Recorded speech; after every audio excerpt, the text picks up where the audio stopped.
அக்கறை வள்ளிரகிற ரை போட்டோம்னா அக்கறை அக்கறைனா ரொம்ப அக்கறைப்படுறீங்களா அப்படி கேட்குறாங்கல்ல. அப்போ அக்கறை.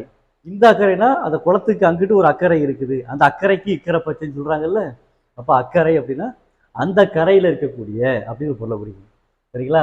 அடுத்து பனை ரன்னகர நை போட்டு பனைன்னு போட்டோம்னா என்ன பொருள்? பனை மரம். பனை மரத்தை குறிக்கக்கூடியது.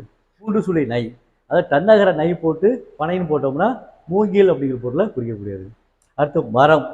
மரம்னா செடி கொடி வகையில் இருக்கக்கூடிய மரத்தை இடைநரகிற ரா போட்டு மரம் போட்டோம்னா என்னது? செடி கொடி வகைகளை குறிக்கக்கூடிய மரம். இந்த மரம் பெரியரா போட்டு மரம் அப்படின்னா வீரம் அப்படிங்கிற பொருளை குறிக்கக்கூடியது. அடுத்து பழம். பழம்னா எல்லா பழ வகைகள், ஆரஞ்சு பழம், திராட்சை பழம், ஆப்பிள் பழம் இதெல்லாம் சொல்கிறோம்ல. அப்போ அதில் வரக்கூடிய பழம் இந்த லகரம். இது சிறப்பு லகரம் அப்படிங்கிறது. இந்த குண்டு லா போட்டு அதாவது மேனோக்கு லகரம் போட்டு லா போட்டோம்னா பழம். பழம் சக்தி அப்படிங்கிற பொருளை புரியுது. சரிங்களா?